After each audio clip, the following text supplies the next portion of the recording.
साथियों नमस्कार। आज हम बात करने वाले हैं सीखो सिखाओ और कमाओ में।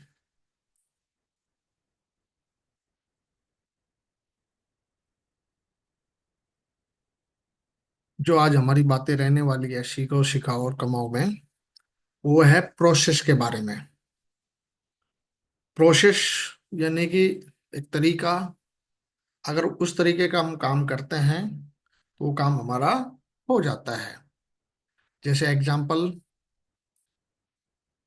आर्मी में भर्ती होने का एक प्रोसेस होता है। अगर उस प्रोसेस को हम कंप्लीट करते हैं तो हम आर्मी में भर्ती हो जाते हैं। ऐसे ही रोटी बनाने का एक प्रोसेस होता है। अगर उस प्रोसेस को हम करते हैं तो हमारे लिए रोटी बन जाती है। ऐसे ही बिल्डिंग बनाने का एक प्रोसेस होता है। अगर उस प्रोसेस को हम करते हैं तो हमारे लिए एक बिल्डिंग बन के तैयार हो जाती है। ऐसे ही सब्जी का एक प्रोसेस होता है। अगर वो प्रोसेस हम करते हैं तो हमारे लिए खाने के लिए सब्जी बन के तैयार हो जाती है। इसी तरीके से टीम बनाने का एक प्रोसेस है। अगर हम वो काम करेंगे तो हमारी भी शेप शॉप के अंदर एक टीम तैयार हो जाएगी। तो आज हम बात करने वाले हैं शेप शॉप में टीम बनाने का प्रोसेस क्या है। यानी कि कोई भी लीडर शेप शॉप के अंदर अपनी एक टीम बनाना चाहता है लाखों लोगों की, तो उसका प्रोसेस क्या है। तो जानते हैं शेप शॉप में टीम बनाने का प्रोसेस। तो डायरेक्ट सेलिंग बिजनेस के अंदर अगर ये चार काम अगर हम करते हैं तो हम यहाँ पर टीम बनाते हैं और डायमंड भी बन सकते हैं।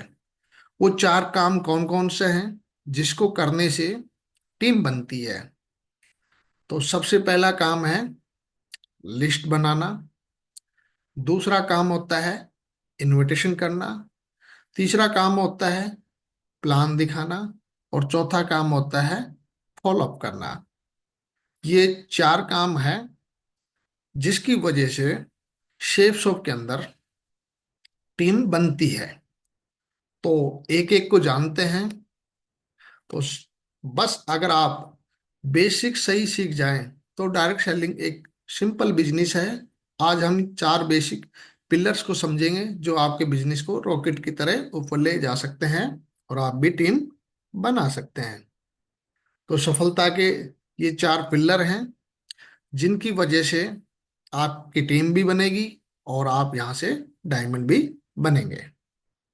तो सबसे पहले बात करते हैं जिस काम की करने से हमारी टीम बनेगी, उस काम को बोलते हैं यहाँ पर लिस्ट बनाना या नाम लिखना। अगर हम ये काम करते हैं तो शेप शॉप के अंदर हमारी टीम बन जाएगी। अगर हम ये काम कर लेते हैं तो हमारी शेप शॉप के अंदर टीम बनेगी। और जो लोग ये काम नहीं कर पाते हैं तो उनकी शेप शॉप के अंदर टीम नहीं बनती है। तो आगे बढ़ते हैं। लिस्ट बनाना बिजनेस की नींव है। अपनी लिस्ट बनाइए। लिस्ट एक पूंजी है, एसेट है। लिस्ट जितनी बड़ी होगी बिजनेस उतना ही बड़ा होगा। एक लिस्ट के बिना आप अंधे हैं। यानी कि अगर आपके पास लिस्ट नहीं है तो ऐसे हैं जैसे अंधे के बरोबर। तो अगर हम लिस्ट बनाते हैं तो किन किन बातों को ध्यान में रखना है? फोकस हमारा स्पष्ट होना चाहिए। समय बर्बाद नहीं होना चाहिए। और डुप्लीकेट क्लिक करना आसान होना चाहिए। अगर हम 100 लोगों का नाम लिखते हैं तो कहाँ कहाँ से वो 100 नाम आ सकते हैं? परिवार से आ सकते हैं, दोस्त से आ सकते हैं, स्कूल से आ सकते हैं, कॉलेज के दोस्त के आ सकते हैं, सहकर्मी के आ सकते हैं, पड़ोसी के आ सकते हैं, सोशल मीडिया से आ सकते हैं और हमारे मोबाइल से आ सकते हैं। गलतियां क्या होती है लिस्ट बनाते समय? लिस्ट दिमाग में रखना गलत बात है। यानी कि खाली हमारे दिमाग में हम सोच के बैठे हैं किसी का नाम, इस बिजनेस में उनको शामिल करेंगे, उनको शामिल करेंगे, उनको शामिल करेंगे, लेकिन उसको रिटर्न में नहीं लिखते हैं। तो बहुत सारे लोग ये गलती करते हैं कि वो रिटर्न में लिस्ट नहीं बनाते हैं, पहले से जज कर लेते हैं। यानी कि ये सेफ शॉप से शॉपिंग करेगा, ये सेफ शॉप से शॉपिंग नहीं करेगा, ऐसा हम पहले से ही जज कर लेते हैं। ये भी गलत है। और तीसरा है, हम नाम लिखना बंद कर देते हैं। यानी कि हम अपनी नाम, जैसे हमने 5 नाम लिखे तो वहीं पर क्लोज हो जाता है, उस लिस्ट को आगे नहीं बढ़ाते हैं या अपग्रेड नहीं करते हैं। तो ये भी गलती करते हैं, तो ये गलती नहीं करें। जहां हम नाम लिख सकते हैं, उसकी एक बुक आती है, उस बुक का नाम है शुभारंभ, जहां से हम अपनी लिस्ट बना सकते हैं या लोगों के नाम लिख सकते हैं। तो इस बुक का हेल्प लेकर हम अपने नाम को इस बुक में लिख सकते हैं। ये सिस्टम की बुक है, सिस्टम फॉर सक्सेस। तो इस बुक के बारे में थोड़ा जानते हैं कि इस बुक में हम कैसे नाम लिखते हैं। और कुछ बातें बताई गई है इस बुक में। आप स्वयं ट्रेनिंग में आइए, अपनी लिस्ट बुक बनाइए और उसे अपडेट करते जाइए। अपनी टीम को ट्रेनिंग आने के लिए कहिए, अपनी टीम के लिए बुक बनवाते रहिए और अपडेट करवाते रहिए। नोट लिस्ट बनाने के लिए लिस्ट बुक का प्रयोग बेहतर परिणाम देता है, जिसे औसत के नियम के अनुसार तैयार किया गया है। पार्ट 1 यानी कि लिस्ट के ऊपर बात करते हैं। अगर हम नाम लिखने वाला काम कैसे करें, तो नाम लिखने वाला काम इस तरीके से करना चाहिए। वहां पर सीरियल नंबर होते हैं, नेम होते हैं, कॉन्टेक्ट नंबर होते हैं, एड्रेस लिखा होता है, ऑक्यूपेशन होता है, डीआई होता है, एज होता है, एसटीपी होता है। एग्जाम्पल के लिए सीरियल नंबर जैसे दिए गए हैं तो ऑलरेडी उसमें लिखे गए हैं 1 2 3 4 5। अगले कॉलम में नेम है, तो जिनको हम शॉपिंग करानी है शेप शॉप के माध्यम से, उन लोगों का नाम लिख दें, उनका कॉन्टेक्ट नंबर लिखें, वो कहाँ रहते हैं उनका एड्रेस लिखें, वो क्या करते हैं ऑक्यूपेशन लिखें। डी का मतलब होता है डिपेंड, पैसा कमाते हैं तो इनकम कमाते हैं तो आई, और डिपेंड है तो डी लिख दें। अगले उसमें लमसम, उस जिनका नाम लिख रहे हैं उनकी एज क्या है लमसम, और उसको इस काम के बारे में बता दिया, यानी कि एसटीपी प्लान दे दिया, जानकारी दे दिया, तो वहां टिक मार देते हैं। तो इस तरीके से इस बुक को हम मेंटेन करते हैं। तो ये यहाँ पर हम 150 लोगों के नाम लिख सकते हैं। 150 लोगों के इस बुक में नाम लिख सकते हैं। इस तरीके से 150 लोगों के नाम यहाँ इस बुक में हम लिख सकते हैं। नाम लिखने के बाद अगला जो काम आता है उसको देखते हैं। नाम लिखने वाला अगर काम हो गया, तो अगला क्या काम है टीम बनाने के लिए। और बोलते हैं अगर हम लिस्ट बनाते क्यों हैं, नाम लिखते क्यों हैं। अगर आपने नाम लिख लिए तो आपको गेस्ट की ना से डर नहीं लगेगा। गेस्ट की ना से डर नहीं लगेगा, क्योंकि आपके पास मान लो 150 नाम है, और 150 नामों में अगर 5 लोगों ने स्टार्टिंग में ना बोल दिया तो फिर भी आपके पास 145 नाम है। अगर 10 लोगों ने ना बोल दिया फिर भी आपके पास 140 नाम है। अगर 50 लोगों ने ना बोल दिया फिर भी आपके पास 100 नाम है बाकी। तो इस तरीके से अगर हमारे पास नाम है तो गेस्ट की ना से हमें डर नहीं लगेगा। इसलिए हमें नाम लिखने चाहिए। और अगर हम नाम नहीं लिखते हैं और अगर 1 2 गेस्ट ने हमें ना बोल दिया, तो हमें लगता है कि अब हमारी टीम नहीं बनेगी। दूसरा काम आता है टीम बनाने के लिए, उसको बोलते हैं इनविटेशन।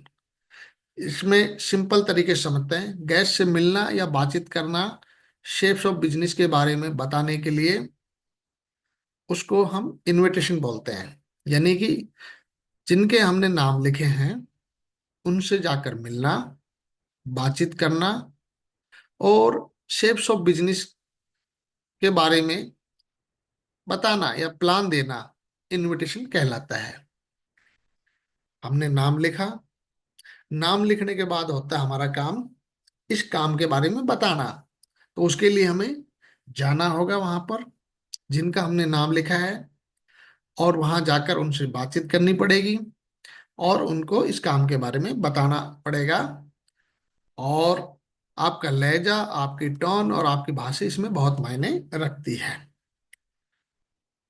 तो अगर हम अपने जिन लोगों के नाम लिखे हैं उन लोगों से मिले नहीं और जानकारी नहीं दिया, अगर हमारे पास 1,000 नाम लिख लिए हमने, मान के चलते हमने 1,000 नाम लिखे, लेकिन जिनके नाम लिखे हैं उनसे कभी इस काम के बारे में चर्चा ही नहीं की, तो आपके पास कोई टीम नहीं बनेगी। सवाल क्या है? आपने नाम कितना लिखा, नाम लिखने के बाद आप इस काम के बारे में कितने लोगों को बताया, उसके बाद आता है आपका रिजल्ट। अगर आप 100 लोगों के नाम लिखें और आपने 100 लोगों को मिलकर जानकारी दिया, तो फिर आएगा आपका रिजल्ट। लेकिन आपने नाम 100 लिखे या 150 लिखे या 1,000 लिखे, लेकिन आपने इस काम के बारे में किसी को बताया ही नहीं, तो आपके पास कोई टीम नहीं बनेगी। तो दूसरा काम होता है जिनके हमने नाम लिखे हैं उन लोगों को हमें इस काम के बारे में प्लान देना है, या इंफॉर्मेशन देनी है, या जानकारी देनी है। तो अगर ये दूसरा काम हम करते हैं तो अपॉइंटमेंट लेके करें या कार्ड के थ्रू भी हम ये काम कर सकते हैं। जहां पर संडे का वेन्यू चलता है वहां हम कार्ड के थ्रू कर सकते हैं। जहां पर संडे वेन्यू नहीं चलता है वहां पर हम अपॉइंटमेंट लेके मिलकर कर सकते हैं। इसमें बुक में ये मेंटेन कैसे करते हैं? जिनसे हम मिले, तो आप इसको बोलते हैं पार्ट 2। दूसरा काम है इनविटेशन, यानी कि जिन जिन लोगों से आप मिले, तो इसमें आप इसके बारे में नोट करते हैं। तो इसमें 15 वीक का पूरा होता है। 15 वीक में आप किन किन लोगों से मिले, या 15 वीक में किन किन लोगों को आप कौन सी वीक में कार्ड दिया, किन किन लोगों को आपने प्लान दिया। तो आपने जिन जिन लोगों को इस काम के बारे में बताया, इस वीक में कितने लोगों को बताया, वो यहाँ लिखा जाता है। यानी कि जिन लोगों को इस काम के बारे में जानकारी दी उन लोगों की डिटेल यहाँ लिखी जाती है। तो यहाँ आप देख ही रहे हैं, यहाँ पर उन लोगों का क्या कर सकते हैं हम, नेम लिखेंगे, नेम लिख सकते हैं और कॉन्टेक्ट नंबर लिख सकते हैं, और उनको कार्ड दिया तो एक्सेप्ट वाले में कर देंगे, दोबारा याद दिलाया रिमाइंडर, और अगर जानकारी दे दिया तो उसको टिक मार देंगे। यानी कि जिन लोगों को STPV यानी प्लान हो गया उनको हम टिक मार देंगे। ये हमारा दूसरा काम है। यानी कि दूसरा काम है जाकर प्लान कार्ड देना, प्लान दिखाना। तो जिन लोगों का हम करते हैं इसमें डाटा रखते हैं, और इनविटेशन के लिए क्या करें और क्या ना करें, क्या करना है, हमेशा उत्साहित रहें, हमेशा जिज्ञासा पैदा करें, समय जो दिया है उस पे जाएं, और इसको छोटा और सरल शब्दों में बातचीत करें, और उसकी नीड है उसके ऊपर बात करें। क्या नहीं करना है, सब कुछ वहां नहीं बताना है। अगर हम वो संडे वेन्यू में आ रहा है तो उसको सारी बातें नहीं बतानी है, और आने के लिए भीख नहीं मांगनी कि आपको आना ही पड़ेगा, आना ही पड़ेगा। और नकारात्मक लोगों से बहस ना करें, ज्यादा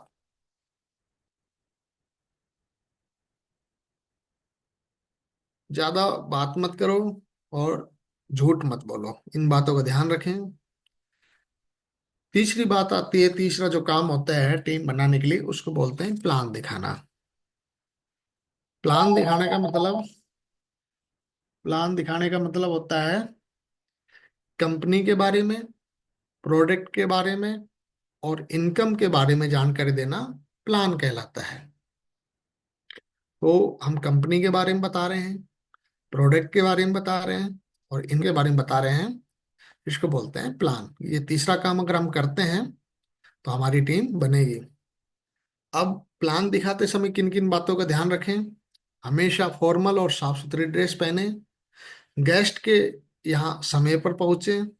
गेस्ट के यहाँ अनुशासन में रहें। प्लान दिखाते समय अपना टूल किट का बैग अपने साथ रखें। ऐसी जगह पर प्लान दिखाएं जहाँ कोई डिस्टर्ब ना करें। उसके पूरे परिवार के एक साथ बैठाकर प्लान दिखाएं। परिवार ना हो तो डिसीजन मेकर को प्लान दिखाएं। यदि आप अपनी डाउनलाइन यानी टीम के साथ गए हैं तो उसको परिचय जरूर कराएं। यदि आप अपलाइन यानी सीनियर के साथ गए हैं तो उनका भी एडिफाई जरूर करें। प्लान दिखाते समय आंखों में आंखें डालकर बात करें। कम से कम 20% तेज आवाज में बात करें। प्लान तैयार करके जाएं, यानी कि प्लान की तैयारी करके जाएं। प्लान पर ज्यादा से ज्यादा 1 घंटे का समय लें। अगली बार मिलने का समय फिक्स करें। प्लान देने का सबसे अच्छा तरीका 1 to 1 भी कर सकते हो। एक एक आदमी को भी आप प्लान दे सकते हैं। आप कुछ लोगों के ग्रुप में भी प्लान कर सकते हैं। आप सेमिनार या हॉल में संडे का प्लान कर सकते हैं। जूम पर भी प्लान होता है। और यूट्यूब पर जो प्लान रिकॉर्डेड प्लान है उनको भी आप भेज के प्लान दिखा सकते हैं। प्लान में क्या क्या गलतियां ना करें। प्लान को लंबा ना बनाए। प्रोडक्ट में ना उलझे और कंफ्यूज ना करें गेस्ट को।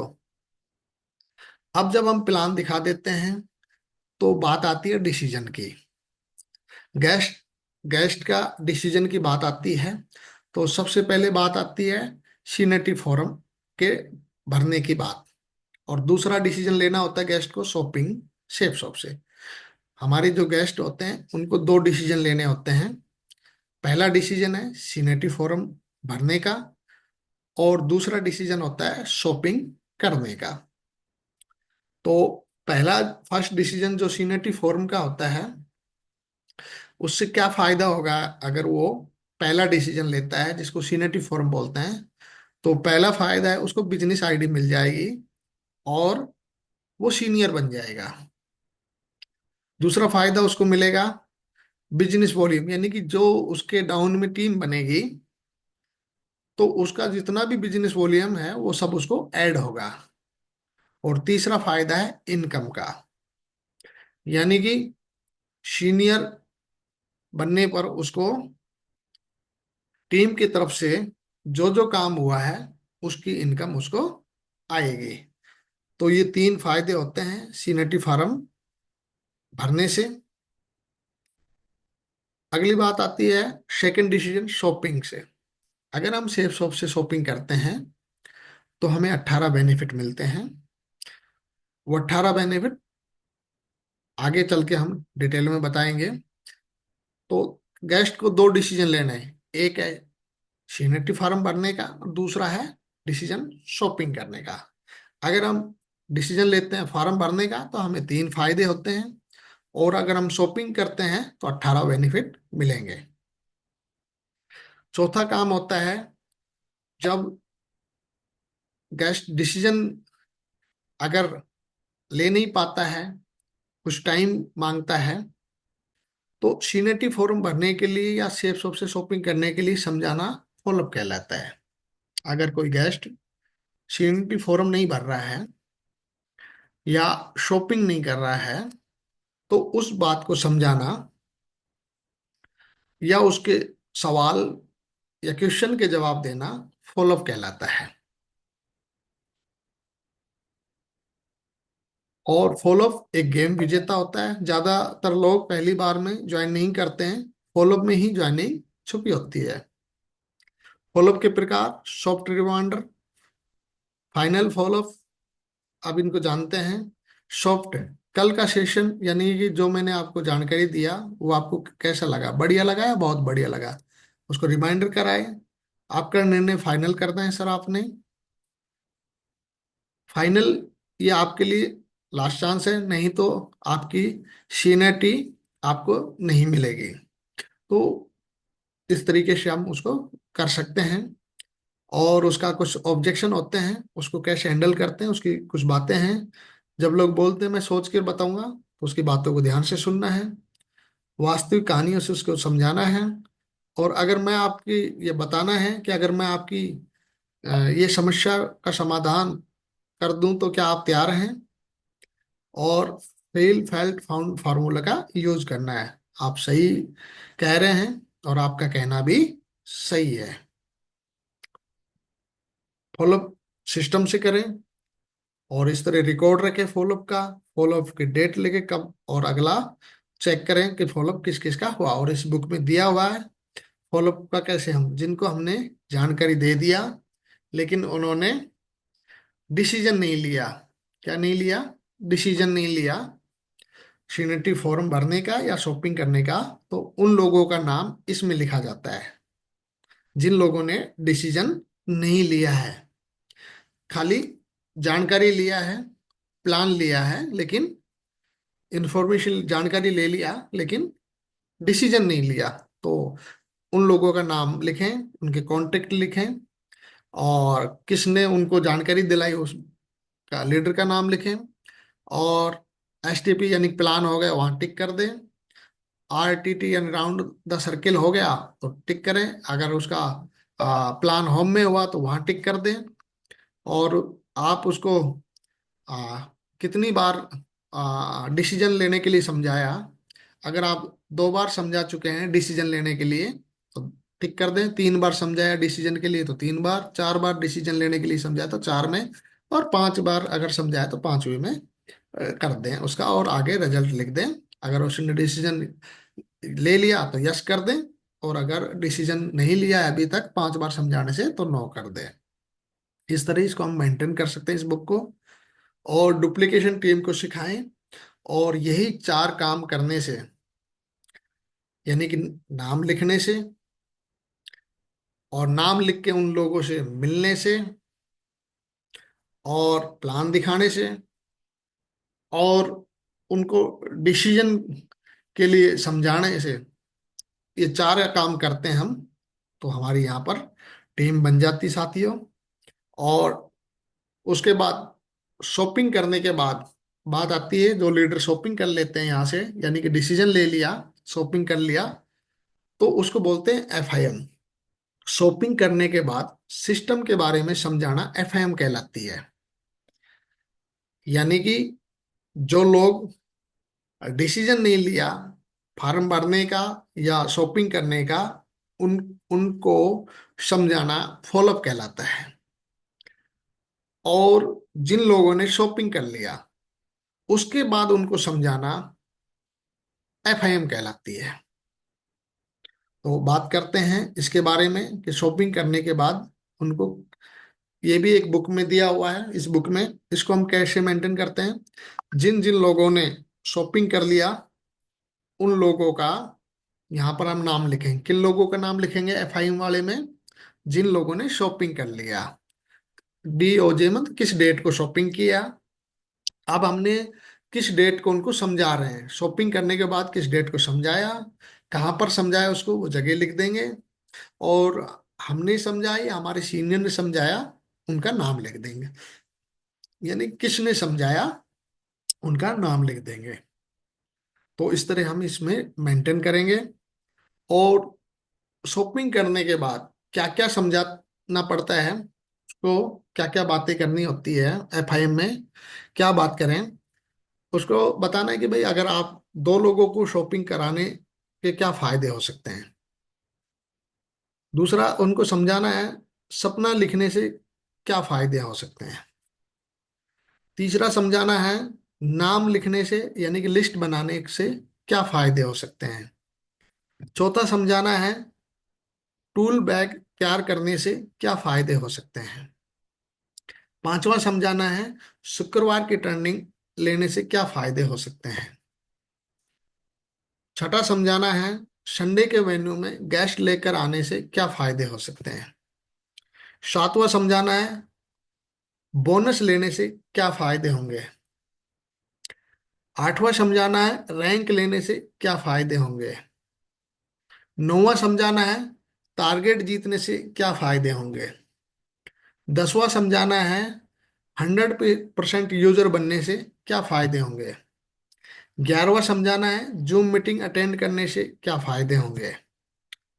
12वां समझाना है यूट्यूब चैनल नरसिंह अग्रवाल पर वीडियो देखने से क्या फायदे होंगे। 13 नंबर पे समझाना है ड्रेस कोड के साथ काम करने से क्या फायदे होंगे। और 14वीं बात समझानी है काम सीखने यानी कि कोर बनने से क्या फायदे होंगे। यानी कि जो लोग कोर किनको बोलते हैं सेल्स शॉप में, काम सीख काम सीख लेते हैं उनको कोर बोलते हैं। और जो काम नहीं सीखते वो कोर नहीं बनते हैं, यानी कि काम सीखने को कोर बोलते हैं।